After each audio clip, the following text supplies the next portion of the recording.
Pues no sé, yo creo que me daba miedo, ¿sabes? Me daba miedo como, pues ya ves, como los prejuicios y como, sobre todo en la época, yo soy un poco más grande que mis compañeros, pero todo lo que gira en torno a los actores y al teatro, ¿no? Pero yo creo que me daba miedo, no me atrevía. Cuando hablé con mis papás, que les dije, con mi papá sobre todo, que le dije que me quería dedicar a esto, pues bueno, ya está su bendición me dio y demás. O sea, no tuvo ningún problema, la que tenía el problema era yo, por prejuicios.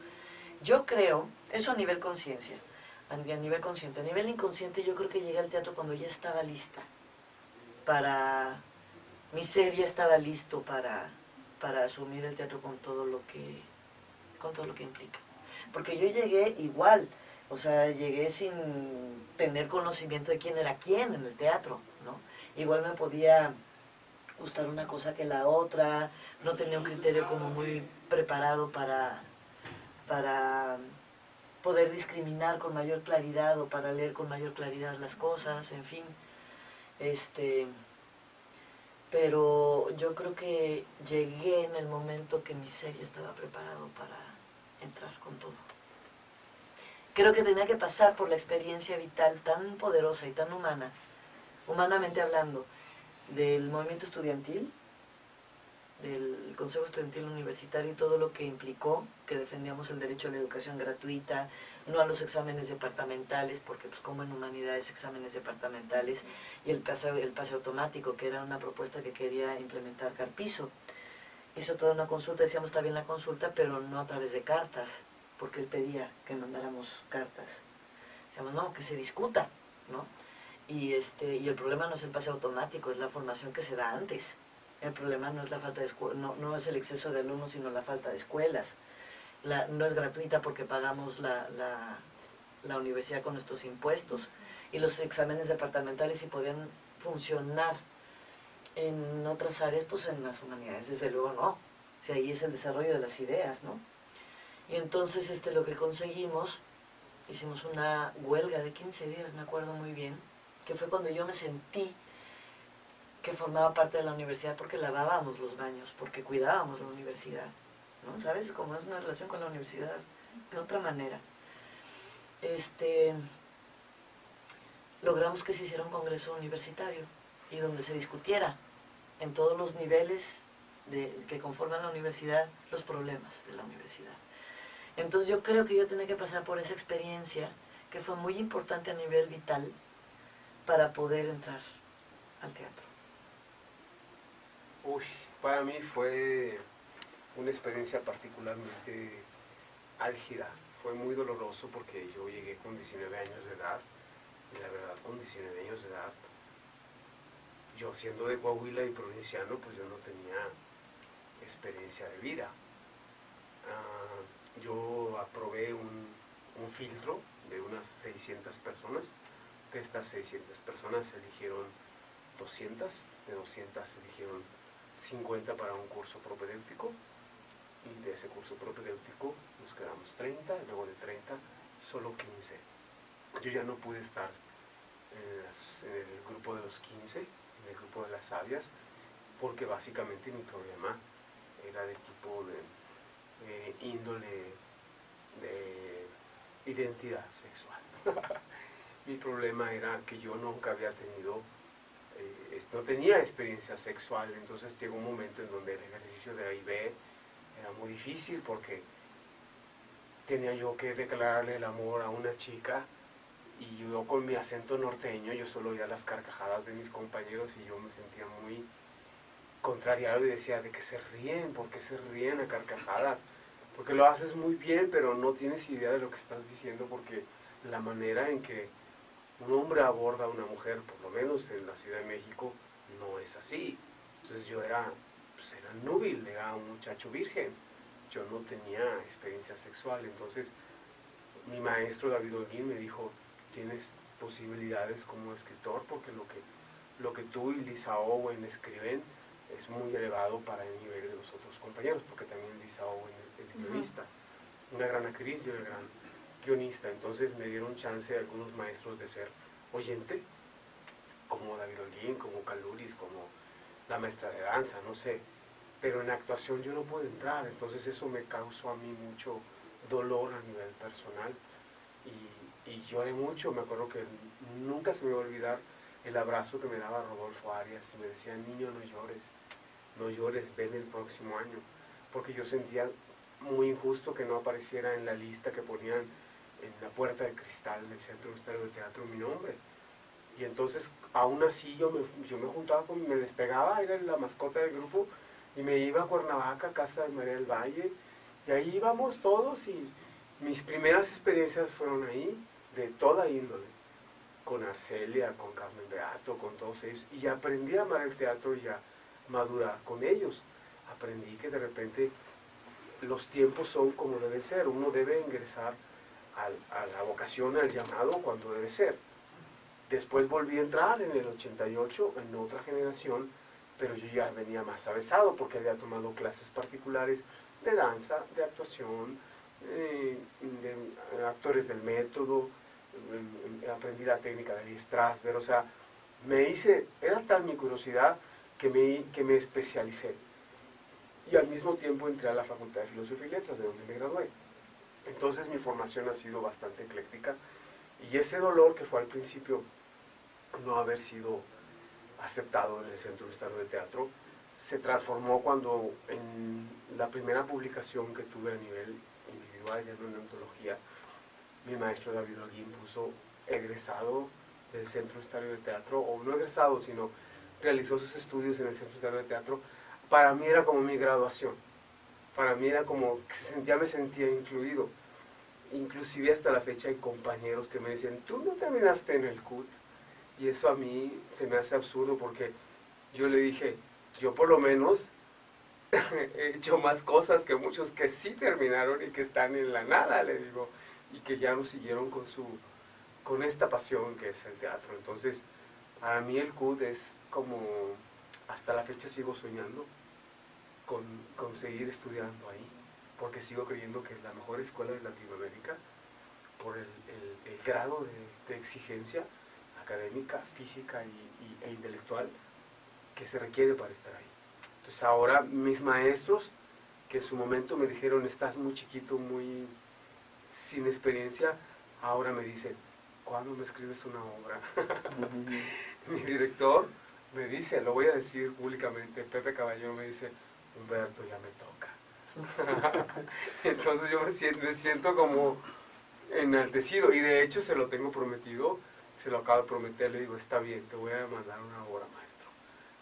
Y ahorita que andamos como en planes, sí, lo tengo muy en mente al maestro, y es muy especial, es una persona muy especial, pero yo también. Entonces yo creo que nos vamos y pues bueno, es una muy buena pregunta.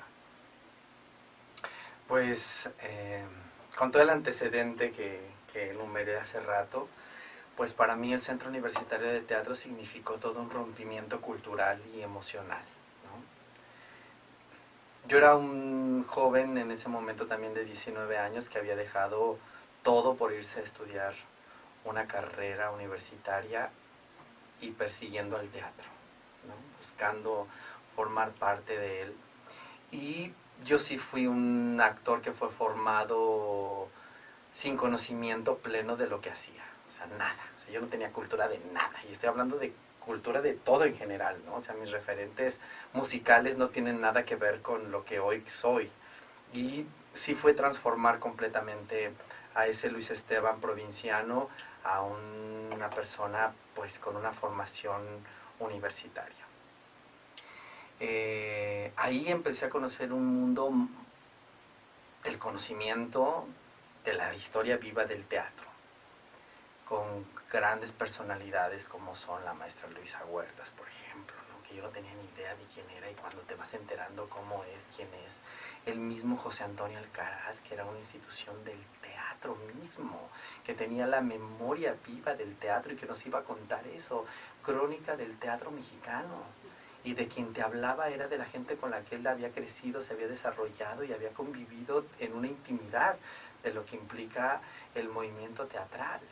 Ahí conocí al maestro Tito Vasconcelos, que yo no tenía idea tampoco quién era el señor Vasconcelos, que fue a cubrir las horas que ya no podía cubrir el maestro José Antonio Alcaraz, que por cuestiones de salud se había retirado ya de la docencia. Al maestro José Ramón Enríquez, al mismo Raúl Cermeño, a Esther Seligson, que fue una guía espiritual no solamente en la cuestión teatral, sino además espiritual, toda un templo de sabiduría, ¿no? Maravillosa, una guía extraordinaria.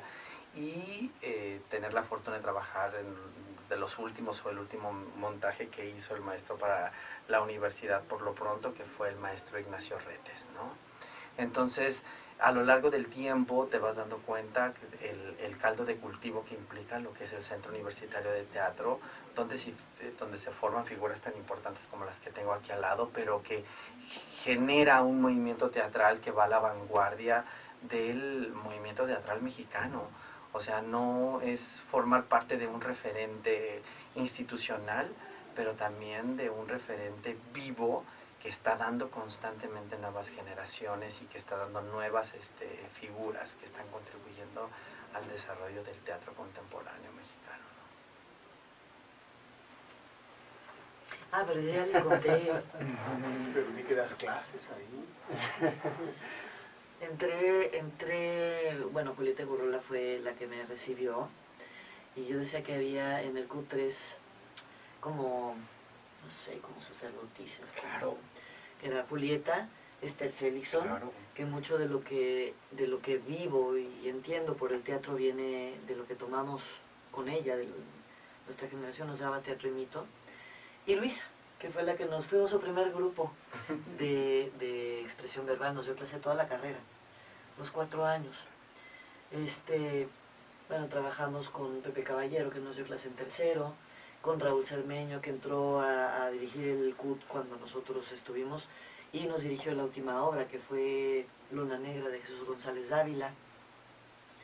Y tuve la fortuna de estar en entre otros maestros, José Ramón Enríquez nos daba literatura dramática, muy buenos maestros. ¿Quién más nos dio clase? Del cuerpo de maestros, Raúl Caluris, que nos daba acrobacia. Lo que pasa es que mi grupo era muy malo en acrobacia, entonces éramos la excepción que confirma la regla. Nos autodenominamos los troncóbatas nosotros, pero bueno, a cambio podíamos ofrecer como otras cosas. Y yo tuve la fortuna de estar en una generación muy diversa y muy buena. O sea, en esa generación estábamos Aida López, Jorge Ábalos, que es de Durango, es de Gómez Palacio, Luis Artañán, que estuvo con ustedes en Naturaleza Muerte. Naturaleza y Marlon Brando, Úrsula Pruneda. No todos terminamos, pero todos los que estoy diciendo pasamos por ahí en la generación, ¿no? Verónica Merchant, Silverio Palacios, José Luis Franco, Amaranta Ruiz. Tomamos caminos diferentes, pero era una buena generación.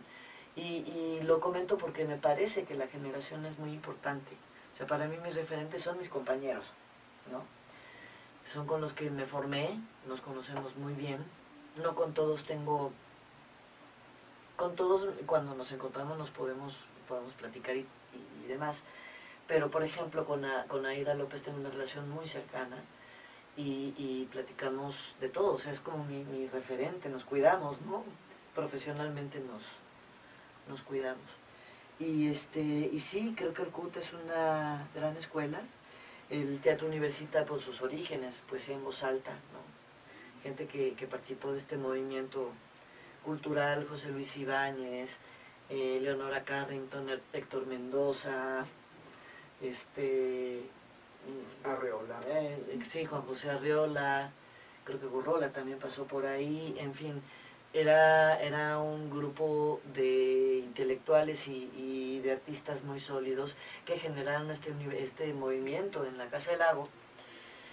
Y el primer CUT se conformó con Héctor Azar, ¿no? Y luego ya el maestro Mendoza con la generación de Julieta Gurrola, Rosa María Bianchi, Margarita Sanz, José Luis Cruz, Julieta Rosa, Rosa María Bianchi, Era una generación fantástica. Abrió como una nueva etapa del CUT, ¿no? Y han pasado directores que han sido grandes pedagogos y grandes creadores también, ¿no? Luis de Tavira. Luis de Tavira, el maestro Mendoza, Luis de Tavira, Ludwig Margules, Raúl Cermeño, Raúl Quintanilla, José Caballero, David Holguín, él no fue director, pero fue secretario académico, José Ramón Enríquez, Antonio Crestani, Mario Espinosa, ¿no? Entonces hay un cuidado, siempre ha habido un cuidado personalizado muy puntual de los alumnos. Es una sola generación por grado y creo que el CUT siempre ha tratado de rescatar lo mejor de su tradición y apuntala nuevas cosas. Que ha sido, cuando se ve teatro universitario en otros lugares, en otros países, pareciera que es teatro escolar. En México no. En México el teatro universitario, de las diferentes universidades, pero sobre todo de la UNAM, ha sido como punta de lanza en la generación de lenguajes y de estilos y es referente para todas las demás universidades. No es un teatro escolar, es un teatro profesional de alto nivel. Y es semillero de grandes estrellas. Y es semillero de grandes profesionales del teatro, y hasta estrellas. Como decían alguna vez Margules, o sea, los actores del Centro Universitario de Teatro son los cuadros más importantes o representan los cuadros más importantes también de la televisión y del cine, o forman parte de los cuadros más importantes de la televisión y del cine. Humberto Zurita, Blanca Guerra, Delia Casanova, o Julieta Gurrola, Margarita Sanz, Rosa María Bianchi, Patti Bernal, Juan Manuel Bernal, Arcelia Ramírez, Lisa Owen, en fin, Silverio Palacios, Úrsula Pruneda, Mayra Cérvulo, Aida López, en fin, es